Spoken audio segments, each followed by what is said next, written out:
नमस्कार, मैं दुलारे अंसारी और आप देख रहे हैं आर्यन टीवी। आर्यन टीवी के स्पेशल एडिशन मास्टर न्यूज में आपका स्वागत है। देख सकते हैं कि प्रदेश में पीएससी घोटाला, कोयला घोटाला, शराब घोटाला और अब है पैरामेडिकल घोटाला। जनता जोगी कांग्रेस प्रेस कॉन्फ्रेंस करती है और पैरामेडिकल घोटाले का आरोप लगाती है। कहा जा रहा है कि 22 के आसपास ऐसे अवैध कॉलेज है जो पैरामेडिकल के पढ़ाई करा रहे हैं। क्या वास्तव में ये कॉलेज है जो अवैध रूप से संचालित है? क्या वो कॉलेज ही है या कुछ और है, या मिसअंडरस्टैंडिंग या मिसकम्युनिकेशन की वजह से ये बात विवादों में आ गया है? कहा जा रहा है कि जो डीएमएलटी या फिर बीएमएलटी के स्टूडेंट हैं, 2-2 साल से उनकी एग्जामिनेशन नहीं है। सच क्या है, झूठ क्या है? क्योंकि एक तरफा बात चली आ रही है, एक तरफा चीजें चली आ रही है। आज हमारे स्टूडियो में करीब 6 से 7 लोग ऐसे मौजूद है जो मेडिकल के, पैरामेडिकल के स्टूडेंट हैं। कोई डीएमएलटी में है, कोई बीएमएलटी में है। जानने की कोशिश करेंगे कि क्या ये तथ्य सही है या ये तथ्य उतने ही गलत हैं जितना बताया जा रहा है। क्या सच में घोटाला हुआ है या बस चुनाव को नजदीक देख करके एक नया घोटाला का आरोप सरकार पर लगाया जा रहा है? देखना अहम हो जाएगा। आप पीछे देख सकते हैं कि बहुत सारे स्टूडेंट हैं हमारे साथ जो बैठे हुए हैं। उनसे बारी बारी से हम सवाल पूछेंगे कि क्या वो स्टूडेंट सच में, उनको क्या लगता है कि पैरामेडिकल का घोटाला हुआ है या फिर पैरामेडिकल में घोटाला नहीं हुआ है। रघुदास जी, आप डीएमएलटी के सेकंड ईयर के छात्र हैं। आपका कोर्स पूरी तरीके से विवादों में है। आप लोगों के इंस्टीट्यूट विवादों में है, कॉलेजेस विवादों में। क्या एज ए स्टूडेंट आपको कभी डर नहीं सताता? एज ए स्टूडेंट आपको कभी ख्वाब नहीं आता? मम्मी पापा का अगर फोन आता होगा, कैसे बोलते होंगे कि यार कैसे बताऊं मैं कि मेरा कोर्स ही तो विवादों में है, मेरी पैरामेडिकल ही विवादों में। जिस सपने को लेकर के मैं रायपुर आया था, जिस सपने को लेकर के मैंने एडमिशन ली थी, जिस सपने को लेकर के मैंने पैसा भरा था, वो सारा चीज, सारे का सारा चीज विवादों में है। क्या कुछ एक एज मैं समझना चाहता हूँ कि एक विद्यार्थी की नजर से, एक एज ए स्टूडेंट की नजर से आप क्या देखते पैरामेडिकल को? सर, डर तो लगा पहली बार मेरे को भी। बहुत डर लगा जी। डर चेहरे पे भी दिख रहा है। जी सर, कि मैं जहाँ कॉलेज में कर रहा हूँ वो फर्जी तो नहीं है, या कॉलेज फर्जी तो नहीं? कौन से कॉलेज में आप कर रहे हैं? आरएम में कॉलेज में कर रहे हैं? नहीं, आरएम। नहीं, आरएम ही बोला जा रहा है, कॉलेज ही आरएम। जी, आरएम इंस्टीट्यूट। आरएम इंस्टीट्यूट से कोचिंग नहीं, मैं बोल रहा हूँ एडमिशन कहाँ लिया? मैं एमपीएमएस। आरएम में लिया? नहीं सर, किस में लिया? आरएम में? एमपीएमएस में लिया। आरएम में? एमपीएमएस आरएम में? आरएम में कोचिंग सेंटर है सर। अच्छा एप्लीकेशन हुआ है वहाँ से, एमपीएमएस। अच्छा, वहाँ से एडमिशन करवाते हैं इनके थ्रू। करवाते हैं और आप कर लेते हैं? नहीं सर, और फिर आप लोगों के एग्जाम नहीं होते हैं? नहीं, एग्जाम हो रहा है सर, प्रॉब्लम। पक्का हुआ है? जी सर, पक्का हुआ है। फोटोज वगैरह है एग्जामिनेशन की, जी कॉलेज की? जी सर। कब गए थे पिछले बार आप एग्जाम देने? 8 अप्रैल को गया था सर मैं। 8 अप्रैल को गए थे? 2021 में, 22 में, 20 में, 18 में, 17 में, किस में? 2023 में गया था सर। 2023 में अप्रैल में गए थे? जी। कितने दिन रह के आए? वहाँ समथिंग 10-15 दिन था सर। 10-15 दिन थे। एग्जाम तो 4 दिन का था, तो 15 दिन क्या कर रहे थे आप? बीच बीच में छुट्टी था सर। बीच बीच में छुट्टी था? तो वहाँ से तो डेली आना जाना कर नहीं सकते, इसलिए वहीं पर कहाँ पर रुके थे? लॉज में, होटल में, थिएटर में, किस में? जहाँ वहाँ कॉलेज है ना सर, वहाँ हॉस्टल है, वो हॉस्टल में रुका गया था। हॉस्टल का कुछ पैसा वगैरह क्या लिया गया?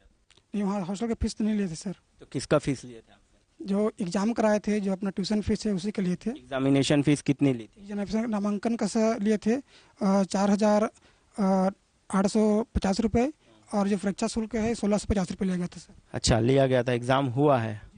पक्का हुआ है? देखिए, आप बड़े टेलीविजन पे हैं, पूरा देश आपको देख रहा है। मैं फिर एक बार अपना सवाल रिपीट करता हूँ कि आपके पास एग्जामिनेशन की, जाने की, आने की कुछ एविडेंस है? एग्जाम का पूरा एडमिशन सर, अपना जो टिकट था वो नहीं है अपने पास। किसके पास है वो? मम्मी के पास? नहीं, वो घूम गया। पापा के पास? घूम गया सर, वो जो ट्रेन टिकट था वो। 8 अप्रैल को गए थे कि 6 अप्रैल को गए? एक दिन पहले गए थे। कौन से दिन? रात को गए थे, मतलब 7 तारीख को गए थे। 7 तारीख को गए थे, पर अभी तो आपने बोला कि 8 तारीख को गए थे। जो 8 तारीख को एग्जाम चालू हो गया था, एक दिन पहले जाना पड़ता तो आप 6 को गए होंगे? है। 7 को गया था सर मैं। 7 को कितने बजे के ट्रेन? पहुंच गया था मैं। शाम को पहुंच गए थे। पर अभी थोड़े देर पहले आपने नेशनल टेलीविजन में कहा कि मैं 8 को गया था। नहीं सर, 8 को एग्जाम हुआ था वहाँ। एग्जाम हुआ था 8 को, 7 को गए थे आप। जी जी। वापस कब लौटे? वापस मैं 21 तारीख को लौटा हूँ सर। 21 तारीख को लौटे हैं। और एक बात मुझे बताइए कि बार बार कहा जा रहा है बच्चों को लेकर के कि यहाँ पर सिर्फ CMLT के कोर्सेस हैं, DMLT नहीं है, BMLT नहीं है।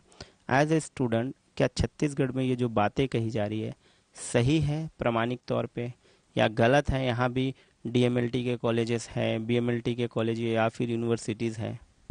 सर छत्तीसगढ़ में सीएमएलटी ही करवा जाता है, डीएमएलटी और बीएमएलटी कॉलेज यहाँ नहीं है। वो एमपी में से लेता है, एमपी से कॉलेज है, यहाँ ओनली कोचिंग सेंटर चलता है सर। एमपी में आरएम इंस्टीट्यूट है? नहीं सर, क्या है तो? वहाँ जो कॉलेज है, यूनिवर्सिटी है, वहीं से होता है कंडक्ट। और जो यहाँ है ना, क्योंकि उतना दूर हम लोग आना जाना कर नहीं सकते, वहाँ रह नहीं सकते हैं ना, इसलिए आरएम कोचिंग के सेंटर से वहाँ से उनके थ्रू कर रहे हैं सर, कोचिंग करते हैं, वहाँ से ऑनलाइन क्लास लेते हैं।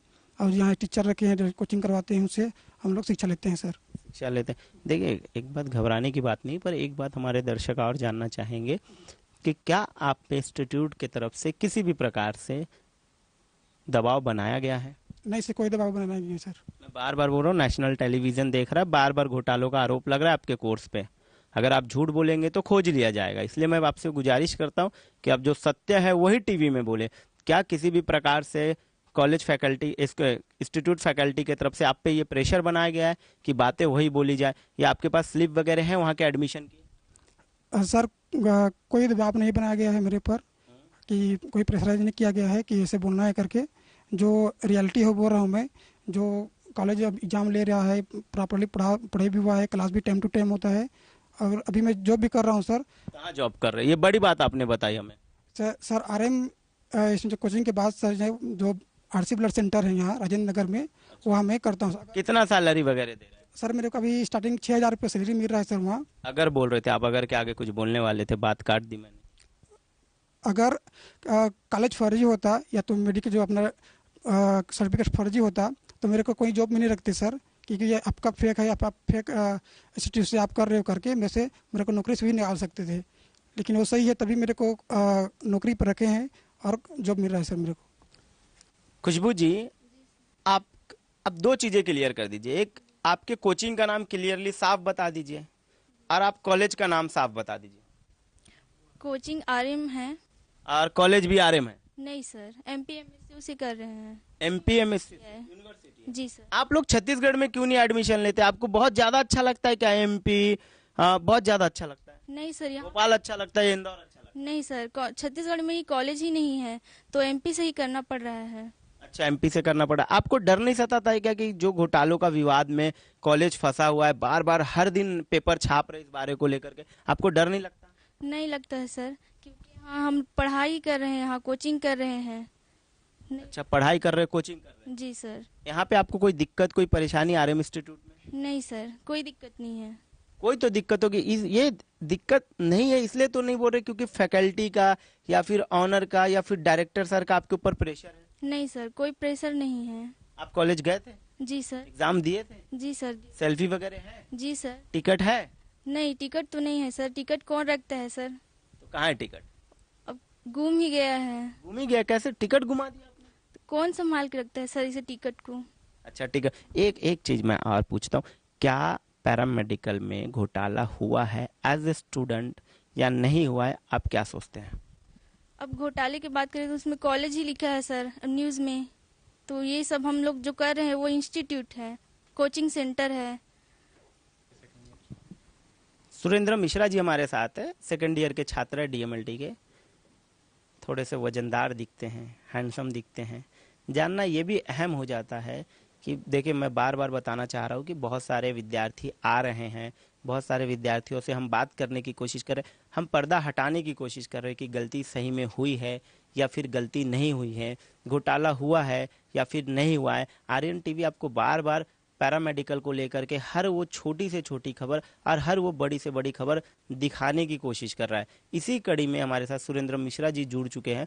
सुरेंद्र जी, मुझे एक बात बताइए, जब आपको घर से फ़ोन आता होगा, आपकी रिंग बजती होगी, फ़ोन होता होगा मम्मी का, आप बोलते होंगे मम्मी प्रणाम, मम्मी बोलती होगी कि बेटा पढ़ाई कैसा चल रहा है, मम्मी पूछती होगी आज क्या पढ़ाया, तो आपको ये नहीं लगता है क्या कि यार मैं तो पढ़ रहा हूँ बट कहीं ना कहीं मेरा कोर्स ही घोटालों में है, मेरी चीज़ें ही घोटालों में हैं। मैं अपनी एक माँ को, जिन्होंने मुझे 40,000 50,000 रुपए दे करके यहाँ तक भेजा है, उस माँ को क्या जवाब दूँ? मैं विस्तार से आपकी इन्फॉर्मेशन जानना चाहता हूँ। मैं जानना चाहता हूँ कि जिस तरीके से पेपर में कहा गया कि 15,000 बच्चों का भविष्य खतरे में है, तो क्या वो 15,000 बच्चे कैसे सोचते हैं? क्या उनके मम्मी पापा से छुपाया जा रहा है चीज़ों को लेकर के? क्या आप लोगों ने एडमिशन लेने से पहले चीजें करने से पहले कोई पड़ताल नहीं किया था? जी सर, हम स्टूडेंट हैं सर। अब क्या बात है, छत्तीसगढ़ में डीएमएलटी और बीएमएलटी नहीं होता है। नहीं, ये बहुत सारे स्टूडेंट विद्यार्थियों ने हमें बताया है कि यहाँ पर चीजें नहीं होती। पर मैं ये पूछना चाहता हूँ कि जब फोन की रिंग बजती होगी, फोन उठता होगा और उठने के बाद आप बोलते होंगे कि मम्मी प्रणाम, बराबर है? उस प्रणाम के बाद मम्मी पूछती होगी बेटा खाना खाया नहीं खाया, उसके बाद पूछते होंगे कि पढ़ाई हो रही है नहीं हो रही है। तो आपको फिर ये ख्याल नहीं आता है कि मैं कैसे बताऊं कि हो रही है या फिर कैसे बताऊं कि नहीं हो रही है, क्योंकि कोर्स ही मेरा सब्जेक्ट ही, मेरी फैकल्टी ही विवादों में है। जी सर, देखो सबसे पहले बात जो ये घोटाले की बात है, अब छत्तीसगढ़ में कोई कॉलेज है नहीं तो घोटाला होगा कैसे? अब हुआ क्या कि हमारा एमपी और छत्तीसगढ़ डिवाइड तो हो गया, लेकिन बड़े बड़े आईआईटी पैरामेडिकल जो है वो एमपी में ही रह गए। हमें छत्तीसगढ़ में कोई सुविधा नहीं मिला। विवाद इस चीज़ पे होना चाहिए कि छत्तीसगढ़ में क्यों नहीं है वो चीज़। आज छत्तीसगढ़ में होना चाहिए। अगर छत्तीसगढ़ में ये सब चीज़ें होती तो हमें एमपी जाना ही क्यों पड़ता? आज एमपी जाना नहीं पड़ता, छत्तीसगढ़ में होती। पर एज ए स्टूडेंट आपको डर लगता है थोड़ा बहुत कि अगर कॉलेज बंद हो गया या कॉलेज पे कार्रवाई हो गई तो फिर आपका भविष्य कहाँ रहेगा? जी सर, डरने की बात तो है ही। हमें अब गांव से आए हम, माँ बाप। कौन से गांव से आए? जी सर, मैं छत्तीसगढ़ गरियाबंद जिला से हूँ, देवभोग ब्लॉक से। मम्मी पापा क्या करते हैं आप? जी सर, मेरे पापा किसान हैं और पूजा पाठ करते हैं सर, ब्राह्मण हैं। पूजा पाठ करते, ब्राह्मण परिवार से हैं आप, बड़े बुद्धिमान परिवार से हैं। कहा जाता है कि ब्राह्मण सर्वश्रेष्ठ है। बट एक बात और मुझे समझाइए आप कि आपने एडमिशन जब ली थी तो कॉलेज की तरफ से या फिर आपकी कोचिंग से तरफ से क्या क्या कमिटमेंट थे आपके एडमिशन्स को लेकर के, आपकी चीज़ों को लेकर? देखिए सर, हम तो जब ये डीएमएलटी करना चाहते हैं तो हमने सबसे पहले एमपी गया, वहीं पर पता किया, वहीं पर देखे कॉलेज।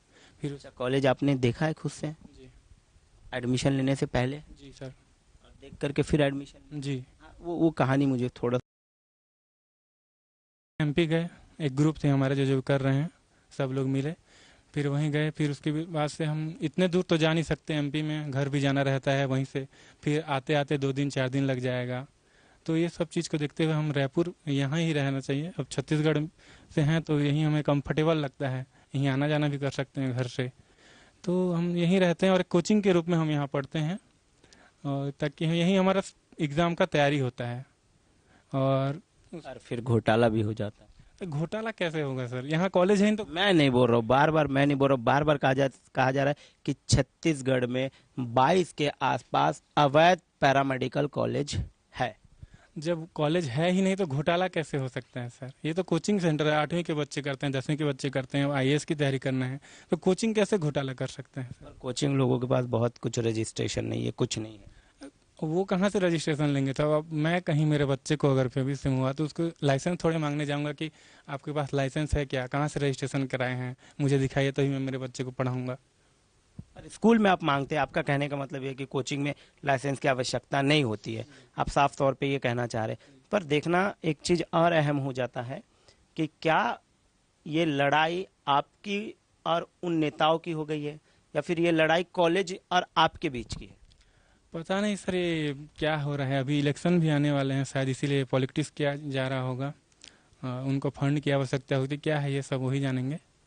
तो हमारे साथ आरएम इंस्टीट्यूट के जो प्रोफेसर है या फिर जिनको ऑनर, डायरेक्टर, अलग अलग टाइम में अलग अलग शब्दों से नवाजा जाता है, वो मौजूद है। नाम है किरण कुमार। सरनेम तो खैर वो लिखते नहीं है, क्योंकि मैंने बहुत बार उनसे पूछा कि सरनेम क्या है, सरनेम क्या है, तो उन्होंने कहा मैं लिखता ही नहीं हूँ।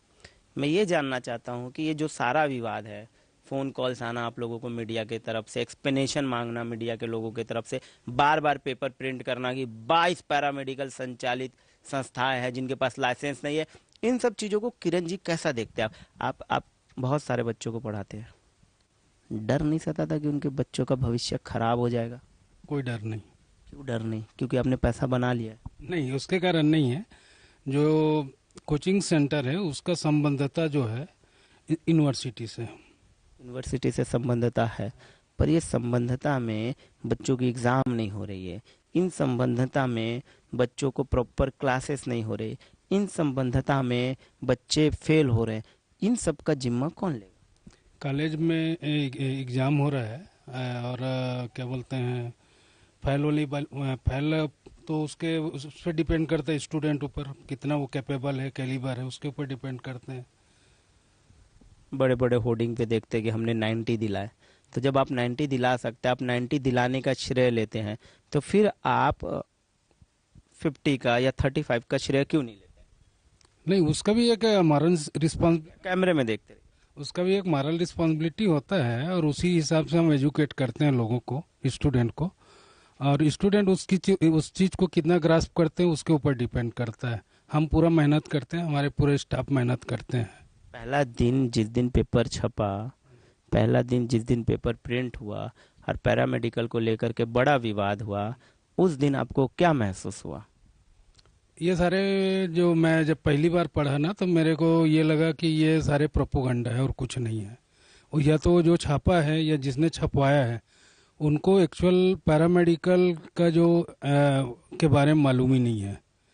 और उन्होंने क्यों मालूम नहीं है? क्योंकि एनएम चल रहा है, जीएनएम चल रहा है, जीएनएम चल रहा है, आपका डीएमएलटी है, बीएमएलटी है, सीएमएलटी है, बिना मालूमात हुए। पर आप अगर उनको मालूम नहीं था तो आप मीडिया के सामने क्यों नहीं है? आपने आने में 7 दिन 8 दिन का समय क्यों लगा दिया? आपने एक पीसी क्यों नहीं किया? आपने प्रेस कॉन्फ्रेंस क्यों नहीं करके बताया कि ये घोटालों का आरोप निराधार है, ये घोटाले नहीं हुए हैं, सारी रिस्पॉन्सिबिलिटी कॉलेजेस की है? आप लोग भी तो मौन धर करके है, क्योंकि कहीं ना कहीं आप गलत है, इसलिए आप चुप्पी साध करके तभी आप बात को नहीं बोल पा रहे हैं। नहीं, ऐसी बात नहीं है। हम लोग भी थोड़ा सा और इसमें एनालाइज कर रहे थे कि उनका पर्पस क्या है करके, इस चक्कर में लेट हुआ है। आप पर्पस देख रहे थे या बच्चों का भविष्य देख रहे थे? मैं साफ तौर पे टेलीविजन पे पूछ रहा हूँ। पर्पस देख रहे थे, उनका वो पर्पस पे ही जुड़ा हुआ था, वो बच्चों का भविष्य। ये सब गुमराह करने वाली बात थी। क्या गुमराह करने वाले? बच्चों के एग्जाम नहीं हो रहे, आप बोल रहे गुमराह। कोई आदमी सवाल उठा रहा है तो आप लोग उसको आरोपित करने का काम कर रहे हैं। कोई विद्यार्थियों के फेवर में आवाज उठा रहा है तो आप उसको कलंकित करने का काम कर रहे हैं। क्या आपको नहीं लगता है कि पढ़ाना सही चाहिए, एग्जाम टाइम पे होनी चाहिए? आप लोगों को नहीं लगता है कि जो एडमिशन है वो सीजी कॉलेज में होनी चाहिए, छत्तीसगढ़ कॉलेज में होनी चाहिए? छत्तीसगढ़ का इतना बड़ा दायरा है, हम खुद 33 जिले हैं, करोड़ों की हमारी खुद की जनसंख्या। इन जनसंख्या में आपको नहीं लगता कि रायपुर शहर में या किसी और आजू बाजू के शहरों में एडमिशन होनी चाहिए? क्या आप बताना क्या चाहते हैं? क्या डीएमएलटी शहर में ही नहीं है? क्या डीएमएलटी बीएमएलटी पूरे छत्तीसगढ़ में नहीं है? आप पूरे देश को, पूरे प्रदेश को क्या संदेश देना चाहते हैं? देखिए, संदेश ये है कि जो आपके पास फैसिलिटी नहीं है, ये उसका व्यवस्था है। और इसके लिए हम इसके लिए अपन गवर्नमेंट को बोल सकते हैं, यहाँ के जो गवर्नमेंट है उसको बोल सकते हैं, आपने एक सिर्फ सर्टिफिकेट कोर्स को यहाँ पे चालू किया है, जबकि गवर्नमेंट को चालू करना था, डीएमएलटी चालू करना था, बीएमएलटी चालू करना था। अब उन्होंने चालू नहीं किया। आपने कितने बार ज्ञापन देने गए? आपने कितने बार फॉर्मेशन डालने गए? आपने कितने लेटर दिए कि यहाँ कॉलेज होना चाहिए, हमारे बच्चों को बाहर जाके पढ़ाया जा रहा है, बाहर में जाने में असुविधाएं हो रही है, चीजें हो रही है? आपने कितने ज्ञापन दिए वो बताइए। आपकी क्या मोरल रिस्पॉन्सिबिलिटी नहीं थी as a teacher, as a director, कि बच्चों के हक के लिए खड़ा हुआ जाए? सिर्फ आपने बच्चों के नाम पे पैसा बनाया, डीएमएलटी के नाम पे पैसा बनाया, बीएमएलटी के नाम पे पैसा बनाया, आपको सिर्फ पैसा ही बनाना दिखा। देखिए, इसमें जो आप जो बोले ना, मॉरल वाली बात जो बोले, पूर्ववर्ती जो गवर्नमेंट थी यहाँ पे, रमन सिंह जी जो थे, डॉक्टर रमन सिंह, उनके पास ये डिमांड पहले भी हो चुका है, लेकिन इस पे कोई ध्यान नहीं दिया गया है। अब अभी कांग्रेस की गवर्नमेंट है, और कांग्रेस के गवर्नमेंट के पास ये किसी ने डिमांड किया होगा तो नहीं मालूम, लेकिन कहीं न कहीं मतलब ये डिमांड है। लोग भले जा नहीं रहे हैं, मैं भी नहीं गया हूँ, या न मैंने भी ज्ञापन नहीं दिया। दूसरा चीज, जब तक इस चीज मतलब अपन हायर एजुकेशन में अगर नहीं जाते हैं मेडिकल फैसिलिटी के लिए, तब तक क्या है कि हमको किसी न किसी राज्य पे निर्भर रहना ही पड़ेगा। जब तक ये सुविधा अपने प्रॉपर छत्तीसगढ़ से नहीं होगा, तब तक ये होते रहेगा। नहीं, पर एक बात मुझे बताइए, आपने कहा कि हमने रमन सरकार को दिया, जब रमन सरकार की सरकार बदल गई तो भूपेश सरकार को आपने देना क्यों नहीं? क्या मोरल रिस्पॉन्सिबिलिटी आप भूल गए? क्या सोशल रिस्पॉन्सिबिलिटी आप भूल गए? क्या बच्चों को पढ़ाना सिर्फ आपकी जिम्मेदारी है, बच्चों के हक के लिए खड़ा रहना जिम्मेदारी नहीं है? क्या मैसेज कुछ देना चाहते हैं आप देश में कि बस हम पैसा बनाएंगे, हम कोचिंग के नाम पे? क्योंकि देखा जाता है कि रातों रात कोचिंग का बिजनेस ग्रोथ कर रहा है, चीजें कर रहा है, तो आप भी उसी बिजनेस को देखते हैं? शिक्षा को आप एक बिजनेस, एक व्यवसाय की तरीके से देखते हैं, या फिर शिक्षा को आप शिक्षा या सेवा भाव की तरीके से देखते हैं? कल के ही डेट में गुरु पूर्णिमा था, तो आप इन सब चीजों को, आप क्या हो रहा है कि मैं ये समझाना चाह रहा हूं किरण जी की क्या आप लोग सिर्फ और सिर्फ पैसे पे फोकस कर रहे हैं? क्या आप लोग सिर्फ और सिर्फ टीचिंग पे फोकस कर रहे हैं? आपकी मोरल रिस्पॉन्सिबिलिटी, आपकी सोशल रिस्पॉन्सिबिलिटी ये नहीं है कि हम बच्चों को पढ़ाएं, हम बच्चों को एजुकेटेड करें और बच्चों की हक की लड़ाई के लिए लड़े? बच्चों की लड़ाई जहां तक, अगर 20 साल हो गया इस राज्य को अलग हुए, 20 साल 23 साल में, 20 साल के आसपास हो गया, अगर 20 साल में आप ये लड़ाई लड़ते तो आज के डेट में हमारे पास 10 ऐसे कॉलेजेस होते पैरामेडिकल के, हमारे पास जीएनएम के कॉलेजेस होते, हमारे पास डीएमएलटी के कॉलेजेस होते, हमारे पास बीएमएलटी के कॉलेजेस होते, हमारे पास एएनएम के कॉलेजेस होते, हमारे पास नर्सिंग के कॉलेजेस होते। ऐसे सैकड़ों हैं। हमारे बच्चे एमबीबीएस अब्रॉड करने जा रहे हैं, हमारे बच्चे बीएचएमएस अब्रॉड करने जा रहे हैं। तो क्या टेक्निकली जो सरकारें हैं वो चीजों को डेवलप नहीं कर पा रही है, या फिर आप लोग नहीं चाहते डेवलप होने की? क्योंकि अगर यहाँ डेवलप हो गया तो आपकी वैल्यू जीरो हो जाएगी। नहीं, ऐसी कोई बात नहीं है। हम चाहते हैं कि डेवलप करें, और गवर्नमेंट से भी इस मीडिया के माध्यम से, इस चैनल के माध्यम से हम निवेदन करेंगे कि गवर्नमेंट सेक्टर में भी डीएमएलटी और बीएमएलटी का पढ़ाई होना चाहिए। बस पढ़ाई होना चाहिए, पर आप पढ़ाई होने के लिए एक ज्ञापन लेकर के सरकार के पास क्यों नहीं जाते? जाएंगे अब जाएंगे, कब तक जाएंगे? जाएंगे, अब जल्दी हम लोग भी जाएंगे, इस पे कोई निर्णय लेंगे और हम निवेदन करेंगे सरकार से कि यहाँ भी आप लोग भी चालू, गवर्नमेंट की तरफ से चालू करें करके। जिस तरीके से पैरामेडिकल पे आरोप लग रहा है कि बड़ा घोटाला हुआ है, आप कैसे कहते हैं घोटाला हुआ है या फिर नहीं हुआ है? नहीं हुआ है कोई घोटाला। क्यों नहीं हुआ? अब डेली के अखबारों में छप रहा है। वो सब एक प्रोपोगंडा है और कुछ नहीं है। प्रोपगंडा है। आप कैसे इन सब चीजों को देखते हैं? मैं सिर्फ प्रोपोगंडा के रूप में ही देख रहा हूँ। डर नहीं सता? नहीं, पक्का? पक्का। बच्चों के एग्जाम समय पर हो रहे हैं? हाँ, हो रहे हैं। देखिए, नेशनल टेलीविजन पे आपके बच्चे भी बोल रहे हैं और आप भी बोल रहे हैं। इस बातों को लेकर के ये भ्रम न फैलाए कि एग्जाम नहीं हुए। एग्जाम हुए हैं तो हुए, और नहीं हुए तो सरकार के पास जाया जाएगा। एग्जाम हो रहे हैं। बीच में कोरोना काल में बस ये जो डीएमएलटी और बीएमएलटी का जो पेपर था, एग्जाम था, वो डिले हुआ था, लेकिन अब हो रहे हैं, वो भी अब कंटिन्यू हो रहा है। बहुत बहुत शुक्रिया किरण जी, आपने हमें समझाने की कोशिश की कि किस तरीके से घोटाला हुआ है फिर नहीं हुआ है। पर देखना अहम हो जाएगा कि सरकार क्या कदम उठाती है, बाकी चीजें, बाकी लोग प्रशासनिक अधिकारी है जो इन चीजों को लेकर के क्या कदम उठाते हैं। देखिए, मास्टर न्यूज में मैं बार बार आपको दिखा रहा हूँ डीएमएलटी को लेकर के, पैरामेडिकल को लेकर के जो घोटाले हुए हैं उसकी बार बार खबरें लेकर के आ रहा हूँ, डिबेट में दिखा रहा हूँ, पड़ताल दिखा रहा हूँ। इस पड़ताल में मुझे जो 4-5 बातें समझ में आई, पहला बात यह है कि बहुत सारे छत्तीसगढ़ में कॉलेजों का अभाव है। इस अभाव के कारण बच्चे बाहर जाते हैं और बाहर के लोग कॉलेजेस को या फिर यूनिवर्सिटी को अपने मन मुताबिक चला रहे हैं। क्योंकि जब यहाँ से दूसरे स्टेट जाते हैं तो पूरा स्टेट बदल जाता है, वहाँ के नियम बदल जाते हैं, वहाँ के सिस्टम बदल जाते हैं, वहाँ की यूनिवर्सिटी बदल जाती है, वहाँ की पानी बदल जाती है, बहुत सारी चीज़ों में बदलाव आ जाता है। दूसरी बड़ी बात यह है कि लोग परेशान नहीं है। बच्चे साफ तौर पर कह रहे हैं कि हमारी एग्जामिनेशन हो रही है, हम कॉलेज गए हैं। जिस तरीके से इस मुद्दे को रिप्रेजेंट किया गया है या फिर बड़े कॉलम को देकर के प्रिंट किया गया है, क्या ये मुद्दा उतना बड़ा था? क्या शिक्षा, स्वास्थ्य, चिकित्सा को साइड में रख करके एक पैरामेडिकल को चुनाव के समय इतने बड़े लेवल पे लॉन्च करना, इतनी बड़ी हाइट देना, क्या वो तथ्य सही था? चौथी बात जो हमें समझ में आती है वो समझ में आती है कि बच्चा ये चाहता है कि मैं पढ़ूँ तो एमपी, पर एमपी कॉलेज करने ना जाऊं, मैं एग्जामिनेशन तो एमपी दूं पर फीस भरने एमपी ना जाऊं।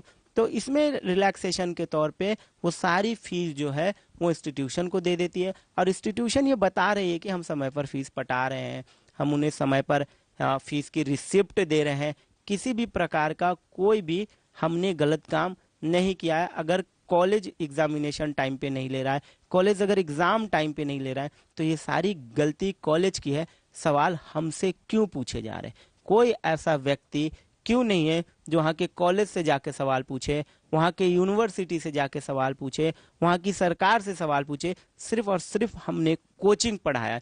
तमाम लोगों का कहना है, जिस तरीके से हमने 3-4 इंस्टीट्यूट की आपको खबरें दिखाई है, उस खबरों में सारे इंस्टीट्यूशन का एक ही चीज कहना है कि we are coaching, we are not college, we are not university, we are only for coaching. हम कोचिंग के लिए बने हैं, हम कोचिंग पढ़ा रहे हैं, हम स्टडी करा रहे हैं। हमारे पास लैब देख लीजिए, हमने लैब डेवलप करके रखा है कोचिंग में, हमने चीज़ें करके रखी है कोचिंग में।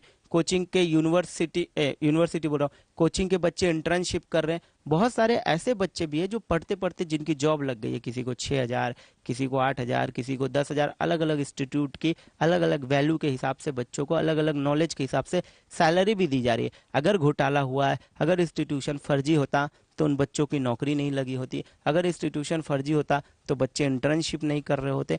क्या ये महज एक प्रोपगेंडा है या महज बच्चों के साथ, क्योंकि मैं लगातार बच्चों से भी बात कर रहा हूँ, टीचरों के साथ बच्चों से भी पूछ रहा हूँ कि क्या घोटाला हुआ है, बच्चों का भी कहना है नहीं है। देख सकते हैं कि किस तरीके से 300 किलोमीटर से दूर से भी लोग यहाँ पर पढ़ने आ रहे हैं। 300 किलोमीटर अगर वो एमपी जाके पढ़ते तो उनके लिए 600, 700, 800 किलोमीटर तक हो जाएगा। फिर वहाँ का रहना, वहाँ पे जान पहचान नहीं होनी। और बहुत सारे स्टूडेंट ऐसे भी है जो गर्ल्स है, गर्ल्स के लिए एक स्टेट बदलना बहुत मुश्किल हो जाता है। क्यों? क्योंकि स्टेट के, मैंने बार बार बताया कि अलग अलग स्टेट के अलग अलग एजुकेशन को लेके पैरामीटर है, अलग अलग चीज़ों को लेकर के पैरामीटर है। क्या ये सारे पैरामीटर बता पाएंगे कि घोटाला हुआ है नहीं हुआ है? अगर घोटाला हुआ है तो फिर वो बच्चे कहाँ हैं जिन्होंने 2002 में पढ़ा होगा? वो बच्चे कहाँ हैं 2004 में पढ़े होंगे?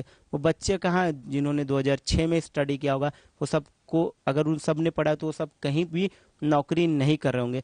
एक अहम बात मैं बताना चाहूँगा कि जितने भी लैब में या बड़े बड़े हॉस्पिटल में आप देखते हैं कि जो लैब टेक्नीशियन होते हैं वो डीएमएलटी या फिर बीएमएलटी किए हुए लोग ही होते हैं। अगर फर्जीवाड़ा हुआ है, घोटाला हुआ है, तो छत्तीसगढ़ के किसी भी लैब में, जैसे मैं डीकेएस की बात कर लूँ, मैं और भी एम्स की बात कर लूँ या किसी बड़े और हॉस्पिटल की बात कर लूँ, उन हॉस्पिटलों में कोई भी बच्चा छत्तीसगढ़ का कार्यरत नहीं होता, क्योंकि उसने पढ़ाई अवैध तरीके से की है।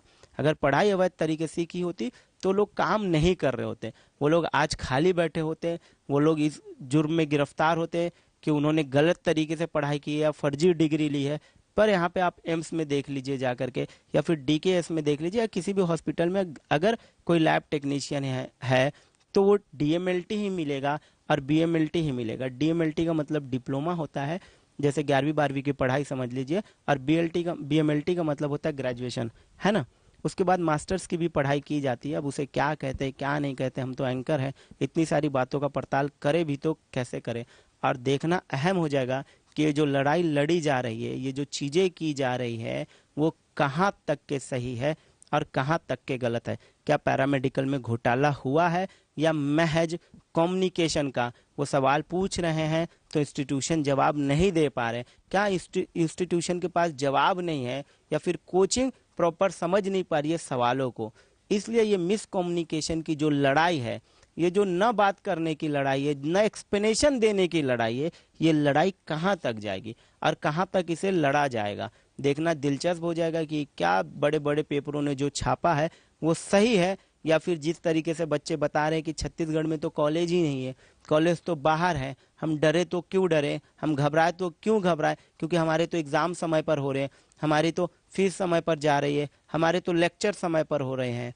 ये सारी चीज़ों का जो एक आदान प्रदान है, जिस तरीके से बच्चों की भी बातें हमने सुनी और जिस तरीके से हमने टीचरों की भी, लेक्चरर की भी बात सुनी, वो देखना बहुत अहम हो जाएगा कि ये लड़ाई कहाँ तक लड़ी जाएगी। तमाम बड़ी खबरों के लिए देखना ना भूलिए आप आर्यन टीवी।